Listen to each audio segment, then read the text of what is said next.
সওয়াব বেশি হবে, বরং 4 রাকাত পড়লে নামাজ বাতিল হবে, ঠিক না? 3 রাকাতও বাতিল।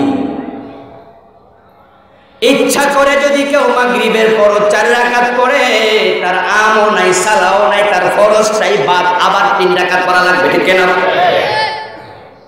গাড়ি চলে যাচ্ছে, বিমান ফ্লাই করবে, ট্রেন ছেড়ে যাবে, তাই বলে 2 রাকাত পরে সালাম ফিরাইলে মাগরিব, বাকি 1 রাকাত আজকে না হয় না পড়লাম, 60% সওয়াব তো পেয়ে গেছে, ঠিক না?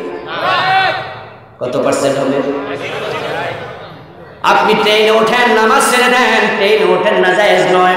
সম্পদ বাঁচানোর জন্য, জীবন বাঁচানোর জন্য নামাজ ছেড়ে দেওয়ার অনুমতি আছে। আগুন লাগছে ঘরে, আপনি নামাজ ছেড়ে দেন, নিজের জীবন বাঁচান, ঘরের আগুন নিবান, পরে নামাজ পড়ে নেন, শরীয়তে অনুমোদন আছে। কিন্তু আপনি 2 রাকাত পরে যদি সালাম ফিরান, ওই 2 রাকাত বাতিল হবে, 2 রাকাতের সওয়াব মিলবে না। আমার নবী পড়ছেন 3 রাকাত, 2 রাকাত হলো বাদ, 4 রাকাত হলো বাদ, হুবহু 3 রাকাত হওয়া লাগবে। এখন আমরা মুসলমানেরা সুবিধা হলে বাড়াবো, সুবিধা হলে কমাবো, এসব চলবে না। কিন্তু বাংলাদেশে এখন এটা দারুণভাবে চলছে, তাই আমরা একদল আছি অসুবিধা দেখে কমাইছি। আবার আলেম ওলামার মাঝে একদল পাওয়া যায় ভণ্ড পীর বেদাতি আলেম, তারা ইসলামের মাঝে বাড়াচ্ছে, ঠিক না? আল্লাহর নবী ঈদ করছেন কয়টা? জোরে বলেন। ঈদুল ফিতর, ঈদুল। এখন বাংলাদেশে কিছু মানুষ আরেকটা ঈদ বাড়াইছে, ঠিক না? ঈদের কি নাম? ঈদে মিলাদ নবী, আছে না নাই? আল্লাহর নবী করলেন 2টা, ওনারা বাড়াইয়া দিল আরো একটা, এবং বাড়ানোর সাথে সাথে স্লোগান দিয়েছে, নতুন করে বলতেছে সকল ঈদের সেরা ঈদ ঈদে মিলাদুন নবী। তাহলে ওনাদের মেড ইন বাংলাদেশ যেটা নিজেরা বাড়াইছে, এটা রাসূলের চেয়েও সেরা বানায় ফেলতেছে। নাউযুবিল্লাহ। বেয়াদবিরও একটা সীমা থাকা উচিত। নিজেরা যে ঈদ বানাইলো, এটা নাকি রাসূলের ঈদের চেয়েও সেরা হয়ে গেছে। ও আমার ভাই, আমি বুঝি না সেরাটা কি দিয়া হইল। ঈদুল আজহার মাঝে নামাজ আছে কয় রাকাত? ঈদুল ফিতরে নামাজ আছে কয় রাকাত? ঈদে মিলাদুন নবীতে নামাজ আছে কয় রাকাত? ও আমার ভাইয়েরা, তাহলে সেরাটা হইল কি দিয়া? ঈদুল আজহাতে খুতবা আছে না নাই? ঈদুল ফিতরে খুতবা আছে না নাই? ঈদে মিলাদুন নবীতে খুতবা আছে, তো নামাজও নাই, খুতবাও নাই, এটা নাকি সবচেয়ে সেরা। কি দিয়া সেরা হইল? জিলাপি দিয়া, আর গরু জবাই করে হালুয়া খিচুড়ি দিয়া, ঠিক না? অথবা মুখের ছাপা দিয়া। উনারা ঈদ বাড়াচ্ছে রাসূলের ভালোবাসা দেখাইতে গিয়া, আশেক রাসূল নাম দিয়া। ওনারা নতুন করে আশেক হয়ে ইসলামে সংযোজন করতেছে। আমাদের কুমিল্লা বরুড়া অঞ্চলে পাওয়া যায়, সেখানে মানুষ মারা গেলে কবরে আজান দেয়, বাড়াইতেছে। এবং বন্ধু, কবরে লোকটাকে দাফন করার পরে পূর্ব পাশে একজন দাঁড়ায়, পশ্চিম পাশে একজন দাঁড়ায়, দাঁড়ায় একজন আরেকজনকে প্রশ্ন করে, মান রাব্বুকা? হেতে কয় রাব্বি আল্লাহ। এবং তাদের বিষয় বলতেছে, এইভাবে যদি জবাব দেয়, কবরের বেটা জবাব হয়ে যাবে। তাহলে ইসলামের মাঝে সংযোজন চলছে, সুবিধা মতো বাড়াচ্ছে হালুয়া রুটি খাওয়ার জন্য। আল্লাহ রাসূল সাল্লাল্লাহু আলাইহি সাল্লামের জন্মদিবস ছিল সোমবার। সহিহ মুসলিম আসছে, বিশ্বনবী প্রতি সোমবারে রোজা রাখতেন, কিন্তু উনি ওনার জন্ম দিবস পালন করেছেন বছরে একবার, এমন কোন রিওয়ায়াত নাই। সাহাবীরা রাসূলের জন্ম দিবস পালন করেন নাই। ঈদ পালন করা তো দূরের কথা, জন্ম দিবসও পালন করেন নাই। তাই আমরা জন্ম দিবস পালন করাকে বেদাত বলি। আবু বকরকে আমরা ভালোবাসি, ওনার জন্ম দিবস পালন করি না। ওমরের জন্ম দিবস পালন করি না। ইমাম আবু হানিফার জন্ম দিবস পালন করি না। ইমাম বুখারীর জন্ম দিবস পালন করি না। আমার বাবা আমার মার জন্ম দিবস পালন করি না। আমি আমার নিজের জন্ম দিবস পালন করি না। জন্ম দিবস পালন করা বেদাত, এটা খ্রিস্টানদের কালচার, মুসলমানের কালচার না।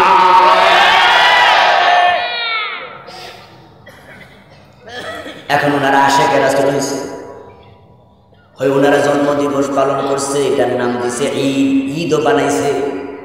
আল্লাহর নবী সোমবারে রাখতেন রোজা, আর ওনারা ঈদে মিলাদুন নবীর দিন হালুয়া খাইতেছে, গরম জিলাপির টান পালাইয়া দিতেছে, বড় বড় খেচুরির ডেক পাকায়। রাসূল রাখে রোজা, ওনারা খায় হালুয়া। রাসূলের সাথে মিলছে না বেমিল হয়ে গেছে? আর আমরা আরেক দল আছি, আমরা ইসলামে কম আছি। আল্লাহর রাসূল যে ইসলাম রেখে গেছেন আমাদের কাছে, ওই ইসলামের মাঝে চোর ধরে হাত কাটার আইনটা ছিল কিনা? আমাদের দেশে আইনটা আছে না বাদ গেছে? আল্লাহ রাসূল যে ইসলাম রেখে গেছেন, মদ খাইলে বেত লাগাও, এই বেতের বিধান ছিল কিনা?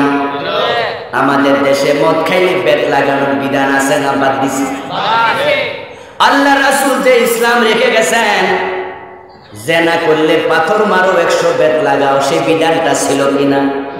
আমাদের দেশে আইনটা আছে না বাদ দিছে?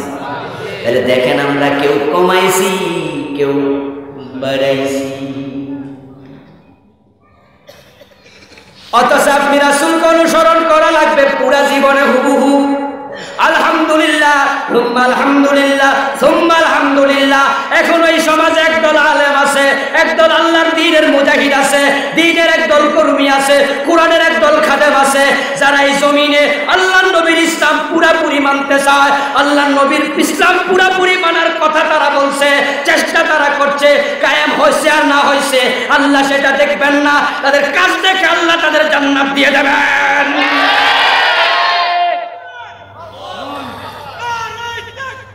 আমার ভাইরা, রাসূল সাল্লাল্লাহু আলাইহি সাল্লামের নবুয়তের জীবন ছিল 2 ভাগ, মক্কি এবং মাদানী। কথা বলেন কয় ভাগ? মক্কি এবং মাদানী। মক্কায় কত বছর? 13। মক্কায় কত? মদিনায় 10। এই হলো নবুয়তের 23, ঠিক না? মক্কায় 13 বছর রাসূল যখন ছিলেন, সেখানে ইসলাম কায়েম হয়েছিল নাকি? কথা কয় না ভাইরা? কায়েম হয়েছিল? বড় মক্কায় তো রাসূল শুধু মাইর খাইছে, ঠিক কিনা? রাসূলকে জেলে দিয়েছে, 3 বছর জেলে। ও বন্ধু, আল্লাহর নবীকে রক্তাক্ত করলো তায়েফ, এটাও মক্কি জীবনে। আল্লাহর নবীকে হত্যার ষড়যন্ত্র করলো মক্কি জীবনে। উনি ঘর বাড়ি ছেড়ে পালিয়ে গেলেন, হিজরত করলেন মদিনায়, গুহার ভিতর আত্মগোপন করা লাগলো, ঠিক কিনা? 3 দিন গুহায় লুকায়া থাকলেন। ওই মক্কি জীবনে ইসলাম কায়েম হয় নাই, কিন্তু মক্কি জীবনে যে সমস্ত সাহাবী মারা গেছেন, তারা কি জান্নাত পাবেন না? হযরত খাদিজা তো ইন্তেকাল করেছেন নবুয়তের 10ম সনে, হিজরতের 3 বছর আগে। ইসলামের বিজয় হয় নাই, কিন্তু খাদিজার জান্নাত উনি পেয়ে গেছেন। সেই মুসলিমে এসেছে, আল্লাহর হাবিব বলেন, জিবরিল আমিন আমার কাছে আসলো, এসে বলতেছে, হাদিহি খাদিজাতু ওয়াতাতকা ফাকরা আলাইহা আসসালাম মিন রাব্বিহা ওয়া মিন্নি ওয়া বাশশিরহা বিবাইতিন ফিল জান্নাতি মিন কাসাবিন লা সাখাবা ফিহা ওয়া লা নাসাবা। চিৎকার দিয়ে পড়েন সুবহানাল্লাহ। হযরত জিবরিল বলেন, ইয়া রাসূলুল্লাহ, ওই তো খাদিজা আপনার কাছে আসছে। খাদিজা যখন আপনার কাছে আসবে, তখন খাদিজাকে বলে দিয়েন, আমি জিবরিল আসার সময় আল্লাহ নিজে খাদিজার কাছে সালাম পাঠাইছেন। আল্লাহর সালাম দিবেন, ও মিন্নি, আমি জিবরিলের সালামও খাদিজাকে দেবেন। এখানে শেষ নয়, ওয়াবাশশিরহা বিবাইতিন ফিল জান্নাহ মিন কাসাবিন, এবং তাকে খবর দিয়ে দিয়েন আল্লাহ জান্নাতে মণিমুক্তা দিয়া বিশাল একটা প্রাসাদ খাদিজার জন্য বানিয়ে রেখে দিয়েছেন। অথচ উনি মারা গেলেন মক্কি জীবনে, উনার জান্নাত থেকে থাকে নাই। ইসলামের বিজয়ের সাথে মুমিনের জান্নাতের সম্পর্ক নাই। কান খুলে শুনুন, আপনারা যারা পুরা জীবন ইসলাম মানতে চান, আপনাদের জন্য এখানে সুসংবাদ, এখানে সুসংবাদ। ইসলাম কায়েমের দায়িত্ব আপনার না, চেষ্টা করবেন আপনি, পূর্ণতার মালিক হলেন আল্লাহ। হযরত খাদিজা ইসলামের বিজয় পান নাই, কিন্তু জান্নাত পাইছেন, কারণ তিনি চেষ্টা করেছেন। প্রথম শহীদ হযরত সুমাইয়া রাদিয়াল্লাহু তাআলা আনহা, তিনি শহীদ হলেন মক্কায়। ইসলামের বিজয় মক্কায় হয় নাই, কিন্তু সুমাইয়া শহীদ হওয়ার সাথে সাথে জান্নাতে চলে গেছে, ঠিক কিনা? এবার বলুন তো, রাসূল যে মদিনায় যাওয়ার পর ইসলাম বিজয় হয়েছে, ওই মদিনাতেও দোজকি মানুষ আছে না? জাহান্নামে ফেরাউন নমরুদ সহ সব কাফেরেরও নিচে থাকবে মুনাফিক। ওই মুনাফিকের সর্দার আব্দুল্লাহ ইবনে উবাইর বাড়িও তো মদিনায়। ইসলামের বিজয় হয়েছে, আব্দুল্লাহ ইবনে উবাই জান্নাত পায় নাই, কারণ সে ইসলামের বিজয়ের কাজ করে নাই। আর হযরত খাদিজা ইসলামের বিজয়ের কাজ করেছেন, মক্কা ইসলামের বিজয় হয় না, তিনি জান্নাত পেয়ে গেছেন। তাই আমরা যারা আল্লাহর নবীকে পুরা জীবনে মানতে চাই, যদি এই জমিনে ইসলাম কায়েম না হয়, আমাদের হৃদয়ের দিকে, কাজের দিকে তাকায়া আল্লাহ জান্নাত দেবেন ইনশাআল্লাহ। আল্লাহর হাবিব সাল্লাল্লাহু আলাইহি ওয়াসাল্লাম এই দুনিয়ায় জন্মই তো এসেছিলেন। আল্লাহ তাআলা সূরা সফে তো এটাই বললেন, আমার সাথে পড়ুন যারা পারেন। হুয়াল্লাযী আরসালা রাসূলাহু বিল হুদা ওয়া দীনিল হক লিইয়ুযহিরাহু আলাদ দীনি কুল্লিহি ওয়ালাউ কারিহাল মুশরিকুন। সুবহানাল্লাহ। আল্লাহ তাআলা বলেন তিনি আল্লাহ আরসালা রাসূলাহু, যিনি তার রাসূলকে দুনিয়ায় পাঠালেন, বিল হুদা, খালি হাতে নয়, সাথে দিলেন হুদা। হুদা মানি হাদা হুদা। আল্লাহ কোরআনে বলেন এটা হলো হুদা।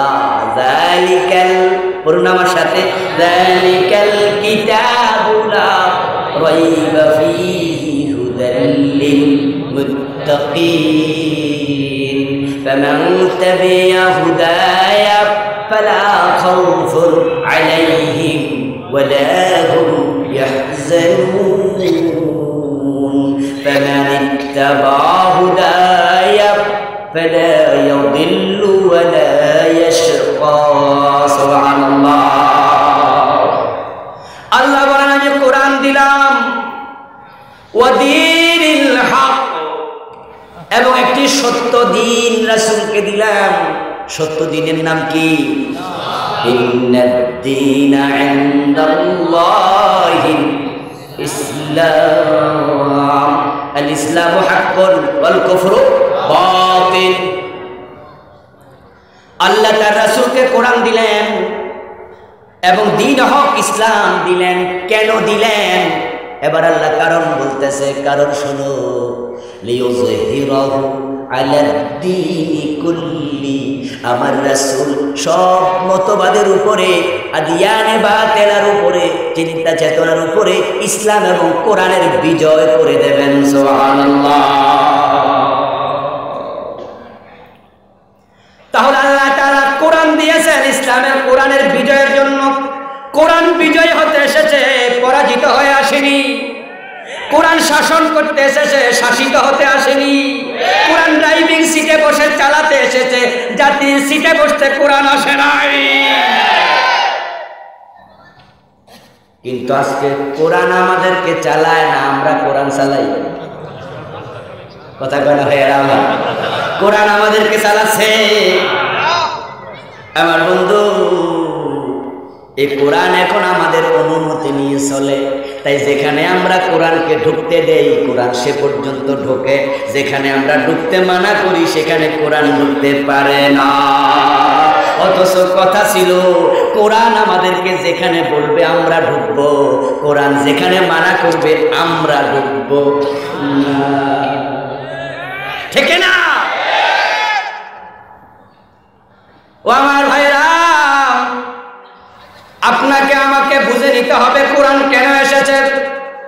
আজকে বড় কষ্ট লাগে মুসলমানের কারণে, কষ্টটা লাগে হিন্দু বৌদ্ধ খ্রিস্টানের দোষ দেই না, কারণ তারা সবাই মিলে তো 10 জন, আমরা শতকরা 90 জন। ঠিক না?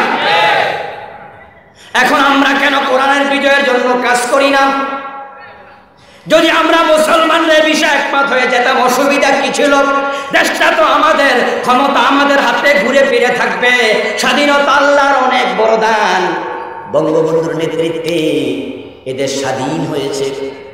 আমার বন্ধু, ওই হানাদার বাহিনী আমাদের থেকে চলে গেছে, আমরা এখন একটি স্বাধীন সার্বভৌম ভূখণ্ড পেয়ে গেছি। এবং আল্লাহর কত বড় করুণা, এই দেশে আমরা বাঘের মতো সিংহের মতো মাথা উঁচু করে আমরা বুক উঁচু করে চলতে পারি। আমাদের দেশে আলহামদুলিল্লাহ ফজরের টাইমে আজানের শব্দ শুনে মানুষের ঘুম ভাঙে, আবার আজানের দড়িতে এশারের নামাজ পড়ে আমরা ঘুমাতে যাই।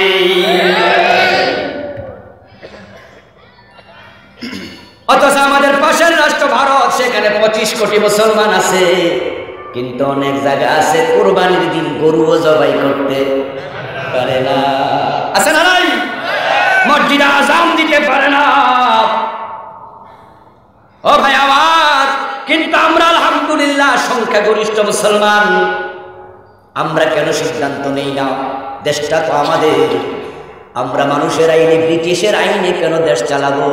আমরা আল্লাহর কোরআনের কাছে যদি সবাই মিলে ফিরে যেতাম, তাহলে দেখতে পেতেন পুরাটা দেশে শান্তির ফুলবু ধারা বয়ে যেত। কোরআনের বিজয় যদি হয়ে যেত, মদ, সুদ, ঘুষ, গাঁজা, সিনেমা সব বন্ধ হয়ে যেত। কোরআন তেলাওয়াতের কিতাব নয়, শুধু পরে পরে আপনি গিলাপে ঢুকায় বেঁধে রাখার জন্য কোরআন আসেনি। আল্লাহ বলেন, কিতাবুন আনজালনাহু ইলাইকা ফাত্তাবিউ, কিতাবুন আনজালনাহু মুবারাকান ফাত্তাবিউ। আমি বরকতময় করে, প্রাচুর্যময় করে এই কোরআন নাজিল করেছি, এই কোরআনটাকে জীবনে মেনে চলো। আল্লাহ রাসূল সাল্লাল্লাহু আলাইহি ওয়াসাল্লাম দিন বিজয়ের জন্য, কোরআনের বিজয়ের জন্য আসলেন। ওই কোরআনের বিজয়ের আওয়াজ তিনি তুললেন। আলহামদুলিল্লাহ, হাজারো বাধা অতিক্রম করে কোরআনের বিজয় তিনি করে গেছেন, ঠিক না? এখন বাংলাদেশে বলুন তো, কোরআন বিজয়ী না পরাজিত? তাহলে এখন কোরআন বিজয়ের জন্য মুসলমানের কাজ করা দরকার আছে না নাই? হিন্দু কি কোরআনের বিজয় চাইবে? বৌদ্ধ চাইবে?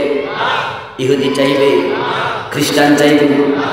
আপনিও যদি না চান, আমি আপনাকে বলছি, ও দোস্ত আপনাকে বলছি, হিন্দু কোরআনের বিজয় চায় না, বৌদ্ধ কোরআনের বিজয় চায় না, ইহুদি কোরআনের আইনের বিজয় চায় না, খ্রিস্টানও চায় না, আপনিও চান না। তার মাঝে আর আপনার মাঝে পার্থক্যটা কি?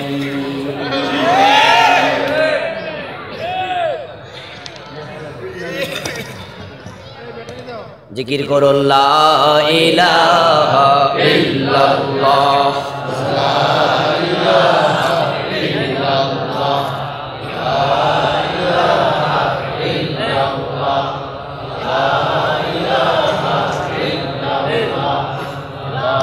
ইল্লাল্লাহ, লা ইলাহা ইল্লাল্লাহ মুহাম্মাদুর রাসূলুল্লাহ। আমার ভাইয়ারা, কোরআনের বিজয় যদি আমরা চাওয়া শুরু করে দেই, আমরা সব দলের লোকেরা মসজিদে যেমন আল্লাহর আইনের বাহিরে যাই না, আল্লাহর আইনের বাহিরে কেউ গেলে তাকে লোকমা দেই, যদি আমরা এই চিন্তাটা মসজিদের বাহিরেও নিয়ে যাই, সেখানেও আল্লাহর আইন মানতে হবে। না মানলে আমরা হাইকোর্টে, সুপ্রিম কোর্ট, জজ কোর্টে লোকমা দেওয়া শুরু করে যদি, তাহলে কোর্টের বিচারক আল্লাহর আইন মানতে বাধ্য হবে। বলুন তো, কোর্টের মাঝে মুসলমান আছে না নাই? বাদী মুসলমান, বিবাদী মুসলমান, আসামি মুসলমান, সাক্ষীর মামলার আসামি এবং সাক্ষী মুসলমান। সেখানে যারা আইনজীবী আছে, অ্যাডভোকেট, তারা মুসলমান। যারা পত্রিকায় লিখবে, সাংবাদিক, তারাও মুসলমান। যিনি আদালতে হাকিম হয়ে বসে আছেন, তিনি নিজে মুসলমান। হাত করা নিয়ে পুলিশ দাঁড়িয়ে আছে, তারা মুসলমান। ওই মুসলমান যেখানে আল্লাহর আইন না মানলে মসজিদে সবাই মিলে লোকমা দেয়, ওই কোর্টের মাঝে 45 বছরে আল্লাহর আইনে একটা রায় হলো না, চোর ধরে হাত কাটার রায় দিল না হাকিম সাহেব। ওখানে যদি মুসল্লিরা লোকমা দেয়া শুরু করতো, মুসলমানেরা বলতো আল্লাহর আইনে বিচার করেন, তাহলে বন্ধু এই দেশের আল্লাহর আইন সব জায়গায় চলে যেত। কিন্তু আমরা চালাক আছি, ইমাম সাহেবের সোজা পাইছি, ওনাকে লোকমা দিলে কোনো অসুবিধা নাই, কোর্টে লোকমা দিলে আদালত অবমাননার মামলার আসামি হওয়া লাগবে। তাই আমরা ইসলাম মানব ততক্ষণ বিপদ আপদ নাই। বিপদ আছে যেখানে, আমরা নাই আর সেখানে। তাই সমাজের সব জায়গায় ইসলাম পাওয়া যাচ্ছে না। কিন্তু আমরা হযরত বেলালের জীবনী পড়ি, যখন বেলালের জীবনী বলা হয় গলা রশি লাগায়া টানে, তখন মুসলমান ওই জীবনী শুনে উফ আহ করে, অনেকে চোখের পানি ছেড়ে দিয়ে কাঁদে। আমি বলি দোস্ত কেন কাঁদো? বেলালের রশি লাগায় গলায়, উনি ঈমান ছাড়ে না, কালেমা ছাড়ে না। তোমাকে তো 500 টাকা দিলে বাটফারে ভোট দিয়া দিবা, তোমারে 5000 টাকা দিলে তো বড় বড় আলেমের বিরুদ্ধে আদালতে মিথ্যা সাক্ষী দিবা, ঠিক না? 10,000 টাকা দিলে জাল দলিলের পক্ষে যায়, দলিলের পক্ষে সাক্ষী দেবে, ঠিক না? তো বেলালের গলা রশি, তুমি কান্দা লাভ কি? যখন 10ই মুহররম আসে, ইমাম হুসাইনের কথা শুনে পথিকা পাঠ করা হয়, রেডিওতে টেলিভিশনে নাটিকা পেশ করা হয়, ওই বিষাদ সিন্ধু পড়ে শোনানো হয়, আর মুসলমান কাঁধে উফা করে। অথচ ইমাম হুসাইন অন্যায়ের বিরুদ্ধে তলোয়ার ধরে তো শহীদ হয়েছেন। ওই অন্যায়ের বিরুদ্ধে তলোয়ার ধরা দূরের কথা, আপনি ইমাম হুসাইনের মতো অন্যায়ের বিরুদ্ধে একটা শব্দ বলতে রাজি নাই। ইমাম হুসাইনের জীবনী শোনা কেঁদে আপনার কোনো লাভ নাই।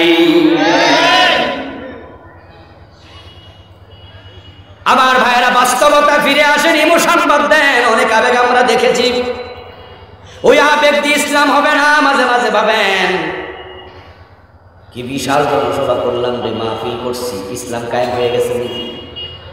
ওই লাখ লাখ শ্রোতা, হাজার হাজার শ্রোতা দেখে ভাববেন না ইসলাম কায়েম হয়েছে। এই মাহফিলে এসে আবেগ তৈরি হয় মাত্র, ব্যক্তিগত জীবনে কারো কারো সংশোধন আসে বটে, কিন্তু মাহফিল করে কখনো দিন কায়েম হয় না। ওয়াজ করে আল্লাহর আইন কায়েম করা যায় না। আল্লাহর আইন কায়েম করতে হলে কোরআনটাকে সমাজের সব জায়গায় নিয়ে যাওয়া লাগবে। আপনি কি দেখেননি বন্ধু, এই দেশের আলেম ওলামা স্বাধীনতার আগে, স্বাধীনতার পরে কত হাজার হাজার ওয়াজ করেছে। এই দেশে জনপুর থেকে, ফুরফুরা থেকে ওই পীর সাহেব হুজুররা ঘোড়ায় চড়ে, পালকিতে চড়ে, নৌকা চড়ে এসে ইসলামের দাওয়াত দিয়েছে। হযরত শাহজালাল ইয়ামানী রাহিমাহুল্লাহ আরব থেকে বাংলাদেশে এসেছে, ইসলামের দাওয়াতি কাজ চলছে হর হামেশা। কিন্তু বন্ধু, ওয়াজও বাড়ছে, সুদের কারবারও বাড়ছে। আপনাদের নরসিংদীর দিকে তাকায় দেখেন না, আগের চেয়ে ওয়াজ কমছে না বাড়ছে? ওয়াজের শ্রোতা আগের চেয়ে কমছে না বাড়ছে? সুদ, সিনেমা, মারামারি, কিলাকিলি, কোনটা কমছে? আমার ভাইয়ারা, ওয়াজ করে সুদ বন্ধ করা যাবে না। এই দেশে আমার চেয়ে কত বড় বড় আলেম ওয়াজ করেছেন সুদের বিরুদ্ধে, ওয়াজ করে ওনারা মরে গেছেন, সুদ মরে নাই, সুদ আরো দিন দিন জোয়ান হচ্ছে। যদি আপনি সত্যি চান যে সুদ বন্ধ হয়ে যাক, তাহলে আপনাকে কোরআনটাকে সামনে নিয়ে গিয়ে যাওয়া লাগবে। আমার ভাইয়েরা, এই সুদের বিরুদ্ধে আমাদের জিহাদ ঘোষণা করা দরকার। আমাদের অর্থমন্ত্রী যদি সুদের বিরুদ্ধে সংসদে বিল উত্থাপন করে 151 জন এমপি মহোদয়েরা হা বলে, একবার হা বললে সুদ বন্ধ হয়ে যাবে।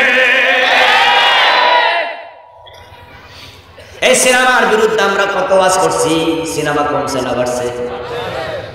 এক সময় সিনেমা ছিল জেলা সদরে, পরে সিনেমা হলগুলো আসলে থানা সদরে, এখন সিনেমা হল মোবাইলের ভিতরে। জি বাংলা স্টার জলসার কারণে মুসলমানের ঘরগুলো সিনেমা হল হয়ে যাচ্ছে।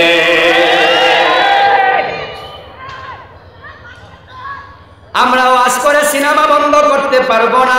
সেই জন্য প্রয়োজন তথ্যমন্ত্রী মহোদয় সংসদে উপস্থাপন করবে একটা কথিকা, ছোট্ট একটা সিরিকুট লেখে ওই স্পিকারের কাছে বলবে, যেই সিনেমাগুলো ভারতের বাংলাদেশে আসতেছে, ওই জি বাংলা নাটক দেখে দেখে, স্টার জলসা দেখে দেখে, কিরণমালা পাখি দেখে দেখে এই দেশে মুসলমানের দাম্পত্য জীবনে পরকীয়ার প্রভাব শুরু হয়েছে। যুবতী মেয়েরা রাস্তায় পেশাবের মতো নামা শুরু করেছে, কাপড় চোপড় খুলতে শুরু করে দিয়েছে। ওই সিনেমা বন্ধ যদি না করা হয় এই দেশের যুবকদের চরিত্র ধরে রাখা যাবে না। ওই সিনেমা বন্ধ করা হোক, আর আমাদের নেতারা যদি একটাবার হ্যাঁ বলে সিনেমা বন্ধ হয়ে যাবে। সারা দেশে এখন উল্টা চলছে, হাওয়া উল্টা চলছে। আমার বিভিন্ন জায়গায় গেলে বলে হুজুর ও আস্ত হইতেছে, মানুষ তো ভালো হইতেছে না, ঘটনা কি? আমি তখন বলি দোস্ত 2 ঘন্টা ওয়াজে থাকে, 6 ঘন্টা জি বাংলার সামনে থাকে। ওই 2 ঘন্টা তো মেসাকার হয়, আর 4 ঘন্টা শয়তানে ফানা থাকে, ঠিক না? এক সময় আমরা দেখতাম সকালবেলায় যখন মানুষের বাড়িতে মাদ্রাসা ধান কালেকশন করতে যেতাম, উঠানে বসে বসে মুরব্বীরা কোরআন পড়তো চশমা চোখে দিয়ে। এখন বাড়িঘরগুলোতে খোঁজ নেন, মুরব্বীরাও কোরআন পড়ে এখন আগের তুলনায় ছাড়ছে। আসরের নামাজের পরে দেখবেন নামাজ পড়া ওই বাংলা চা দোকানে বইয়া বইয়া জি বাংলা দেখতেছে। এই মুরব্বীদের অবস্থা হয়েছে, যুবকদের অবস্থা কোথায় গেছে? মুরব্বী বাবারা রাগ করবেন না, সবাই তো আর সমান না, ভালো আছে, ঠিক না? একসময় মুরব্বীদের কারণে বাড়িতে টেলিভিশন কেনা যাইতো না, হাতে লাঠি লিয়ে খাড়ায় থাকতো। মুরব্বীরা বলতো শয়তানের বাক্সা আমার ঘরে জায়গা নাই। আর এখন ওনারা কয় জি বাংলাটা লাগা দেখি। এই দেশের যুব সমাজ শেষ হয়ে যাচ্ছে। বিভিন্ন ভাবে এই দেশের যুবকদেরকে ইসলাম থেকে সরানোর ষড়যন্ত্র চলছে। নতুন নতুন দিবস আবিষ্কার করতেছে। ও শফিক রেহমান নামে একটা দুষ্ট লোক এই দেশে ভালোবাসার লাল গোলাপ দেখায়া দেখায়া 14 ফেব্রুয়ারি নামক এক বিশ্ব বেহায়া দিবসের আমদানি ঘটাইছে। ওই তো আসতেছে আগামী 1 তারিখ, কালকেই তো 14 ফেব্রুয়ারি আসছে, মাত্র 14 দিন পরে বিশ্ব ভালোবাসা দিবস নাম দিয়া সেদিন হাজার হাজার যুবক যুবতীকে রাস্তায় নামায়া ছাড়বে। অথচ আজ থেকে 15-20 বছর আগেও এটার নামও আমরা শুনি নাই। 31st নাইট এটা কি জিনিস খায় না মাথায় দেয় আমরা জানতামও না, ঠিক না? নতুন নতুন দিবস আনতেছে। এই দেশের যুবক যুবতীদেরকে সুরি সুরি দিচ্ছেন, অন্যায় করো অন্যায় করো। মিডিয়াগুলো পাগল হয়ে গেছে। প্রথম আলো পত্রিকার হেডলাইন 2-3 বছর আগের ঘটনা, 15 ফেব্রুয়ারি প্রথম আলো পত্রিকার হেডলাইন দেখলাম ভালোবাসায় সিক্ত বাংলাদেশ। এই লেখার উপরে একটা ছবি দিছে সোহরাওয়ার্দী উদ্যানে আম গাছ একটা বাঁকা হইয়া আছে, ওই বাঁকা আম গাছের কোনায় একটা ছেলে একটা মেয়েকে গোলাপ ফুল দিতেছে। সাংবাদিক মিয়া অনেক কষ্টে সে ছবিটা তুলে এখানে লাগাইছে। আর একটা জাতীয় পত্রিকা, সবচেয়ে পপুলার সবচেয়ে বেশি কাটতি যে পত্রিকার অনলাইনে সবচেয়ে বেশি পাঠক, ওই সবচেয়ে বেশি পাঠকের দাবিদার প্রথম আলো পত্রিকায় লিখলো ভালোবাসায় সিক্ত বাংলাদেশ। ও মুসলমান, আমি আপনাদের বিবেকের কাছে প্রশ্ন রাখছি, ওই 14 ফেব্রুয়ারিতে রাস্তায় যে সমস্ত যুবক যুবতীরা হাতে হাত ধরে নেমেছিল, বাদাম খেয়েছিল, গাছের নিচে ফুল দিয়েছিল, তার মাঝে বিবাহিতের সংখ্যা বেশি না অবিবাহিত বেশি? বিবাহের আগে ভালোবাসা ইসলামে জায়েজ না হারাম? ধরে বলেন জায়েজ না হারাম? বিবাহের আগে ভালোবাসা, এটা ভালোবাসা না বেহায়াপনা? তাহলে এই ভালোবাসা দিবসকে ভালোবাসা দিবস বলা যাবে না, এটাকে বিশ্ব বেহায়া দিবস বলা লাগবে।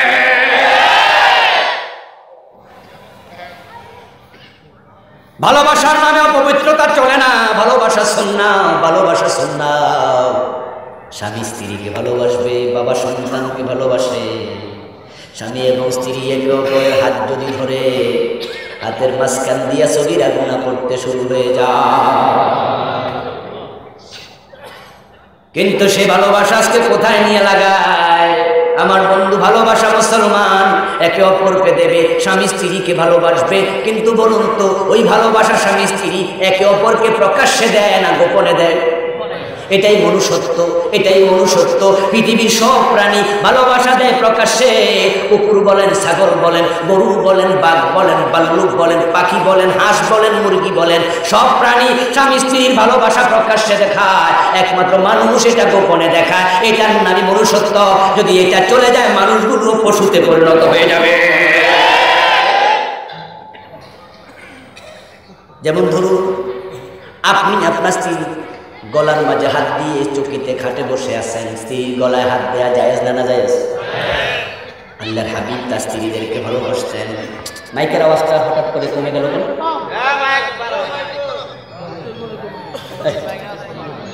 আমি কলা বলবেন, তুমি বুঝে নিবা। আমার ভাইয়ারা, আল্লাহর হাবিবের স্ত্রী মা আয়েশা রাদিয়াল্লাহু তাআলা আনহা বলছেন, এদিকে একটা মাইক ছিল, এটা বলে কেটে গেছে না? এদিকে ছিল না কাছাকাছি? দেখো কেটে গেছে।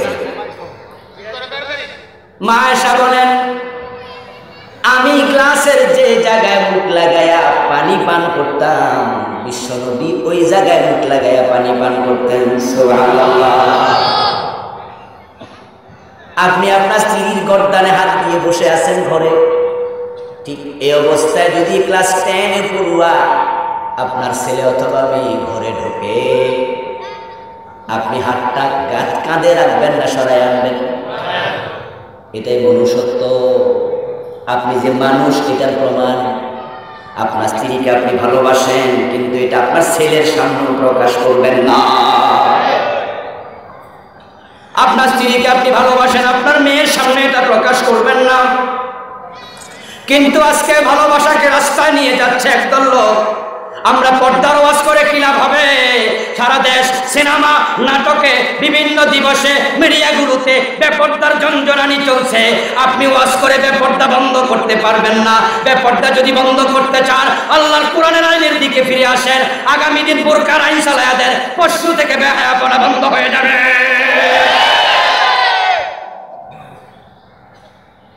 আমার বন্ধু এখন আধুনিকতার নাম দিছে ভালোবাসা, রাস্তায় নামাইছে বিশ্ব ভালোবাসা দিবস নাম দিয়া।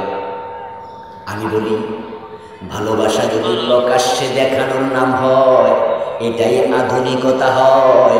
দুনিয়াতে কুকুরের চেয়ে আধুনিক কেউ হতে পারবে না।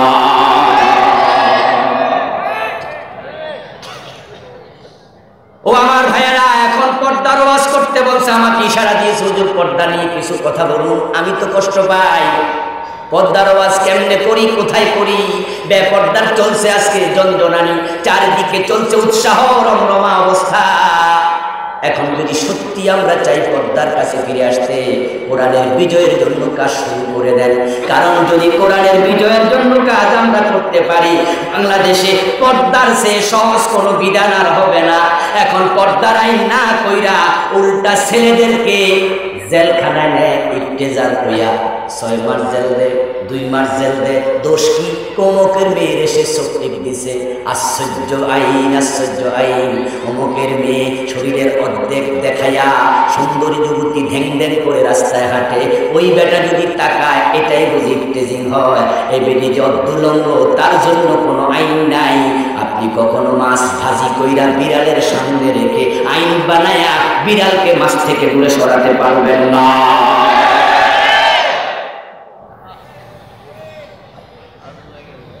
এই জন্য আজকে পর্দার আইন করা দরকার। এই দেশে বেপর্দায় কোনো মেয়ে বের হতে পারবে না। বেপর্দা যদি কোনো মেয়ে বের হয়, ওই মেয়েদেরকে ধরে জেলখানা দেওয়া দরকার।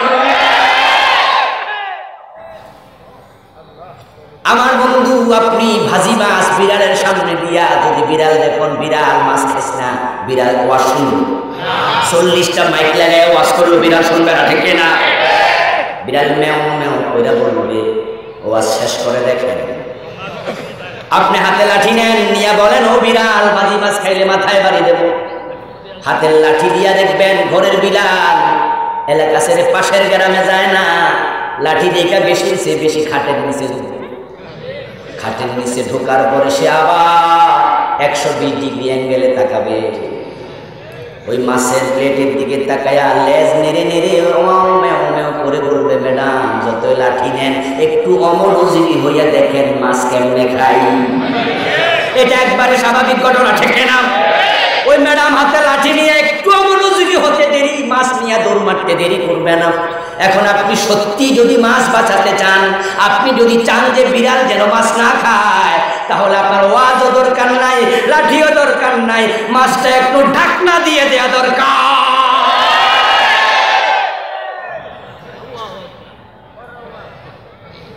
ও আমার ভাই, পাতিলে রেখে মাছটা ঢাকনা দেন, তাহলে দেখবেন বিড়ালের পথে বিড়াল, মাছের জায়গায় মাছ থাকবে, কোনো ঝামেলা নাই।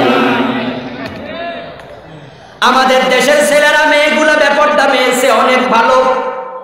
আমার মা বোনরা ওয়াজে আসছে, কষ্ট পেতে পারেন, আমি অনুরোধ করছি বাস্তবতা মেনে চলুন। দেখুন তাকায়া, এই সমাজে যখন কোনো মেয়ে বাজারে যায়, সে যদি বোরকা পরে যায়, তাহলে বাজারওয়ালা দোকানদাররা মায়ের বোন খালা বলে ডাক দিয়া সম্মান দেয়। বোরকাওয়ালা মেয়ে ইফতেজারের শিকার, ইফতেজিংয়ের শিকার হয় না, এমন ঘটনা হাজারো একটা পাবেন না। আমার বন্ধু, যদি মেয়েরা বোরকা পরে বাজারে যায়, দোকানে যায়, দোকানদারকে খালাম্মা আসেন বসেন, ঠিক ওই মেয়েটা যদি পরের দিন বোরকা ছাড়া লিপস্টিক ভালো করে দিয়া সেজে বুঝে দোকানে যায়, ওই দোকানদার আর খালাম্মা কয় না, বাইয়ের বউ ভাবি বানাইয়া ছাইরা দেয়, ঠিক না? ভাবি আসেন, আফা আসেন। আমার ভাইরা, ছেলেদের দিকে তাকান। আমাদের দেশের ছেলেরা আলহামদুলিল্লাহ অনেকে ভালো, দুই চারটা বখাটে থাকলে তাদের শাস্তি হওয়া দরকার, ঠিক না? কিন্তু অনেকেই ভালো। আমরা দেখি ছেলেদের পর্দা হলো হাঁটু থেকে নাভি,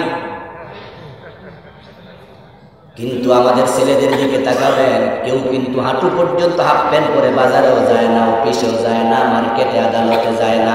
তারা ফ্যান লম্বা বানাইতে বানাইতে মাটি ফার করে ফেলে। যদিও টাকনুর নিচে কাপড় পরা হারাম, ঠিক না? বেটা পর্দা করতে করতে মাটি নামাইতেছে।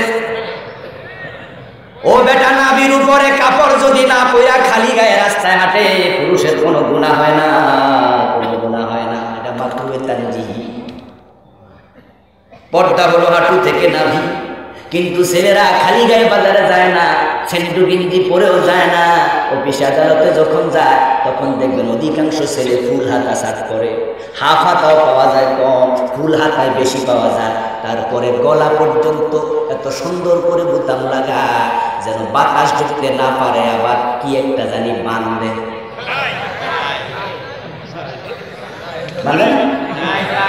এটা দেখতে অনেকটা কুত্তার জিব্বার মতো লম্বা। আমার ভাইয়ারা, যারা এটা করেন, এটা আপনার রুচি। কিন্তু আমি দেখি কিছু কিছু নামাজি যখন এটা নামাজের সময় ভালো করে বাঁধতে মনে না থাকে, রুকুত যায়, তখন এটা এমনি লড়ে। তখন আমার মনে হয়ে যায় যে কার সামনে দিয়া জিব্বা বাইরে হইতেছে। তো যেটা মানুষের সামনে দিয়া বাইরে হইলে আর এক জিনিসের মতো লাগে, এমনটা না পড়াই ভালো, ঠিক না?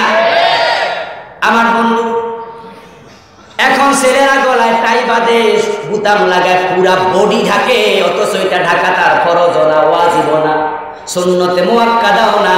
সে পুরা বডি ঢাকলো। আর যে মেয়েটা পুরা দেহ ঢেকে রাখা ফরজ, শীতের মাঝে অনেক মেয়ে পেট পিট দেখায় অফিসে যায়।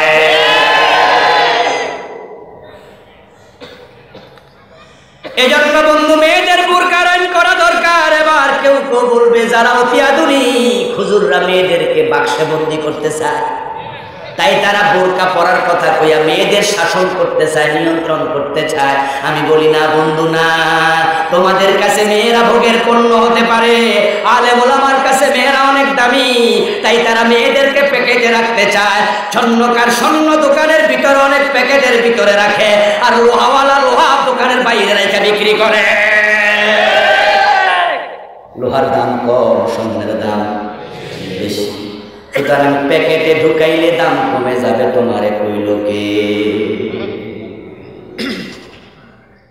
ও ভাইয়ের, আপনাদের বলছি, সমাজে আজকে ইসলামের আইন নাই, তাই বেপরদা চলছে। যদি আমরা দিনের বিজয় করতে পারতাম, ব্যাপারটা বন্ধ হয়ে যেত। সামান্য একটা আইনের মাধ্যমে সরকার আগামী দিন ঘোষণা করুক বোরকা ছাড়া মেয়েরা বের হতে পারবে না।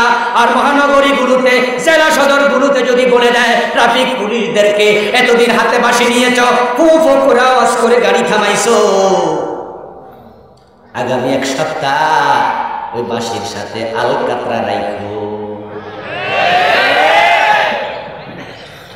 আমার ভাইয়েরা, লাখ কোটি টাকার আলকাতরা খরচ হবে না যদি এক বালতি করে আলকাতরা রাখে। পেট দেখলে পেটে লাগাও, পিঠ দেখলে পিঠে লাগাও। আর ওটা যদি আমাদের টেলিভিশনে লাইভ প্রচার করতে পারে, যে মেয়েটা বেপরদা ঘর থেকে বের হলো তাকে অ্যারেস্ট করে জেলেও দেয়া লাগবে না, সামান্য একটু আলকাতরা লাগাই দিলে না, ওই মেয়ে ওই দিন অফিসে যাবে না, উল্টা বাড়ির দিকে দৌড় মারবে। সামনে যত মহিলা পাবে সবার কাছে নিজে প্রচার করবে, আপা সামনে যাইয়েন না। টেলিভিশনে এক সপ্তাহ দেখা, এরপরে কোন মাইয়ারে 100 টাকা নোট হাতে দিল বোরকা ছাড়া বাইরে হতে রাজি হবে না। সদিচ্ছা লাগবে, ঠিক না? সদিচ্ছা লাগবে। এখন ইসলামের এই আইন বাংলাদেশে নাই, তাই বলে আপনারা মন মতো চলবেন নাকি? না না না, ইসলাম বিজয় হোক আর না হোক, আপনাকে আমাকে ইসলাম মেনে চলা দরকার।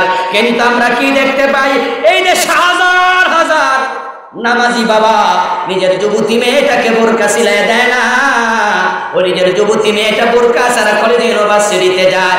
আপনি বাবা হইয়া আপনার যুবতী সুন্দরী মেয়েটাকে বেপরদা স্কুলে যেতে অনুমোদন কেমনে করেন? আপনি তো অন্ধ নন, আপনি কি দেখেন নাই আপনার সুন্দরী মেয়ে যখন হেঁটে যায় বেপরদা বোরকা ছাড়া, তখন রাস্তার দুই পাশ থেকে রিক্সাওয়ালাও তার দিকে তাকায় থাকে।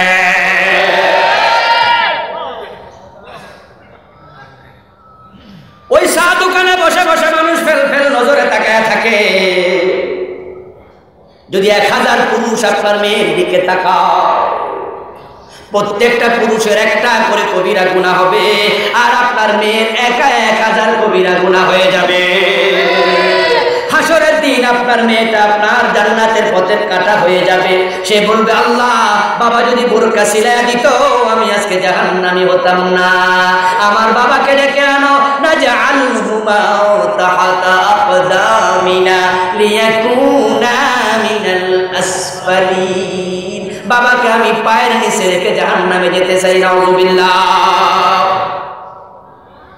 এই দেশের হাজার হাজার নামাজি হাজী সাহেব, ও ভাই আমার, আপনাকে বলছি, পয়লা বৈশাখ যখন আসে তখন বৈশাখী উৎসবের নাম দিয়া হাজার হাজার যুবতী মেয়ে নতুন করে বৈশাখের শাড়ি পরে, ওই শাড়িটা পরে রাস্তায় নামে। আপনি বাবা হইয়া শাড়ি কিনে দিলেন, অথচ আপনার মেয়ে শাড়ি পরে না, আগের দিনও পরছে সালোয়ার কামিজ, তার পিঠ পেট এলাকার কেউ দেখে নাই, পরের দিনও সালোয়ার কামিজ পরবে, পিঠ পেট ঢেকে থাকবে। কিন্তু বৈশাখের নাম দিয়া ওই শাড়ি পরে আপনার মেয়েটা যখন নাভির নিচে কাপড় পরে রাস্তায় নামলো, এলাকার হাজার হাজার যুবককে জাহান্নামী বানায় ছেড়ে দিল।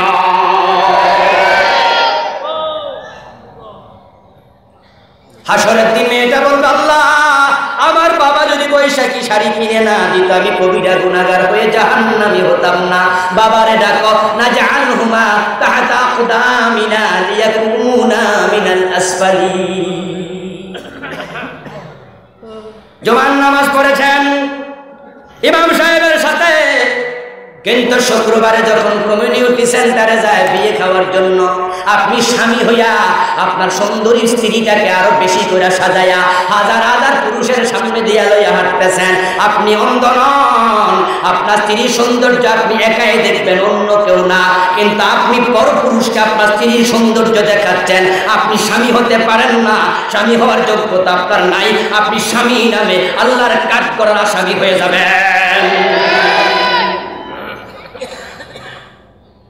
আমার ভাইয়েরা, সত্যিকার অর্থে যারা ইসলামকে ভালোবাসেন, আমরা সবাই চাই এদেশের মানুষ নামাজ পড়ুক।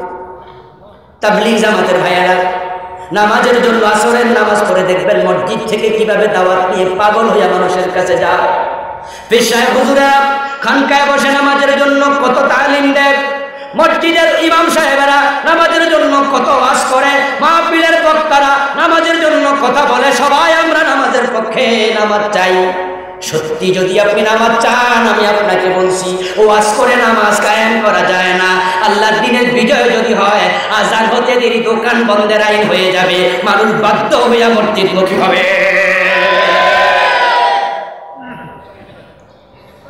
ইমাম আবু হানিফা, শাফিঈ, মালিক, আহমদ ইবনে হাম্বল চার মাযহাবের চারজন ইমাম একমত, কোন বালেগ যদি নামাজ না পড়ে তাকে জেলে দাও। ইমাম আবু হানিফা ছাড়া বাকি তিন ইমাম বলেন জেলে দেওয়ার আগে তার আচ্ছা করে ফিটাও।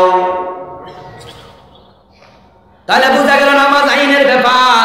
এই জন্য আল্লাহ রাসূল বলছেন সন্তানের বয়স 7 হলে নামাজের আদেশ করো, 10 হলে নামাজের জন্য প্রয়োজনে পিটাও। হাদিস আছে না নাই? আপনি যদি সমাজে নামাজ শুরু দিন বিজয়ের চেষ্টা করুন। ও মসজিদের ইমাম সাহেব, আমি আপনাকে বলছি ভাই, যদি ইসলাম বিজয় হয়ে যায় আপনার ইমামতির বিজয় হবে। ইসলাম বিজয় না হওয়ার কারণে আপনি শান্তিতে ইমামতি করতে পারতেছেন না, আপনার মসজিদ কমিটি আপনাকে চালাচ্ছে, যার কারণে ইমাম হইয়া সুদখোর সভাপতির বাড়িতে দাওয়াত খাওয়া লাগে।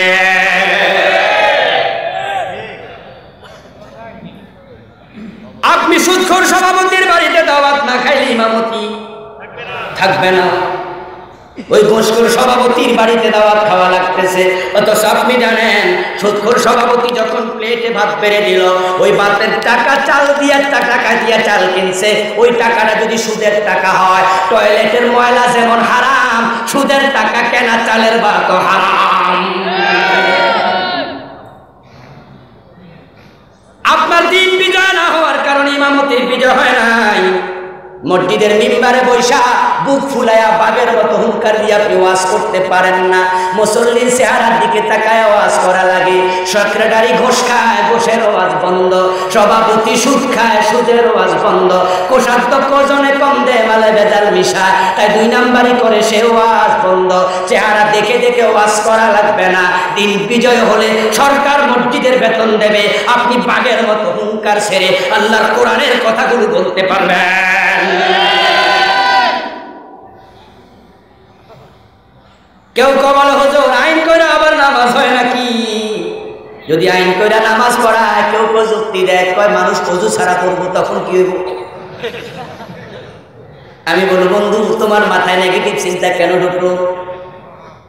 ধরলাম আপনার যুক্তি ঠিক, ওযু ছাড়াই মসজিদে গেল, যেতে বাধ্য। 2-4 দিন যদি ওযু ছাড়াও যেতে হয়, পরবর্তী ওই বেটাই মনে মনে বলবে নামাজ যেহেতু পড়ছি, ওযুটা বাদ দিয়ে আমার ক্ষতি করে লাভ কি? ঠিক না?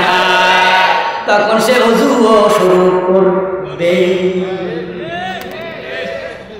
আপনারা যারা চান সিনেমাগুলো বন্ধ হয়ে যাক, এখন আমরা যারা সিনেমা হলে গিয়ে দেখি না, দেখার চিন্তাও মাথা নাই, মাগনা টিকিট দিলেও আমরা হলে যাব না, দেখতে পারি না, অসম্ভব।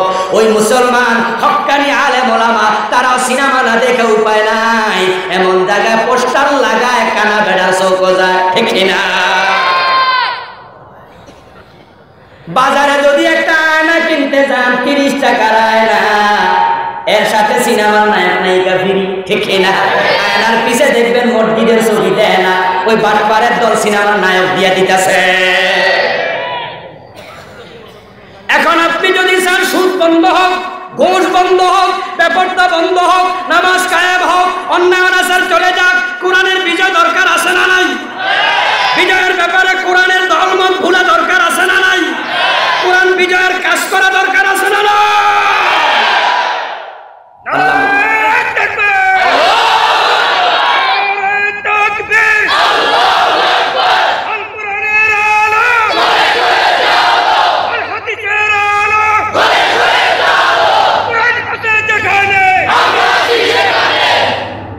আমার ভাইয়েরা, কোরআন বিজয়ের কাজ সহজ না কঠিন?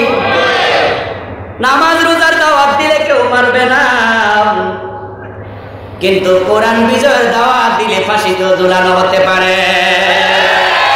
এটা তামাম দুনিয়ার ইতিহাস। ওই ইখওয়ানুল মুসলিমিনের নেতা সৈয়দ কুতুবকে দিন বিজয়ের তাফসীর লেখার কারণে ফাঁসি দিয়ে মারা হয়েছে।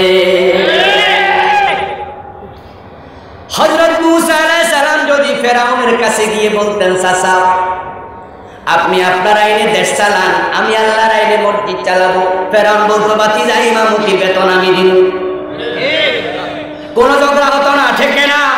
কিন্তু হযরত মূসা বলছেন না না, লা ইলাহা ইল্লাল্লাহু ওয়া আন্নী রাসূলুল্লাহ, আমি আল্লাহ ছাড়া কারো আইন মানি না। ফেরাউন বলল আমি তো দেশের প্রধান। হযরত মূসা বলল তোমার আইনও মানি না, আইন হবে একমাত্র কার? দ্বন্দ্ব শুরু। হযরত ইব্রাহিম আলাইহিস সালাম যদি বলতেন নমরুদের কাছে আপনি আপনার আইনে দেশ চালান, আমি আল্লাহর আইনে মসজিদ চালাবো, নমরুদ বলতো ভাতিজা মসজিদের টাইলস লাগলে আমার খবর দিও। কিন্তু হযরত ইব্রাহিম বলছেন না না, আল্লাহ ছাড়া কারো আইন মানি না, ঠিক না?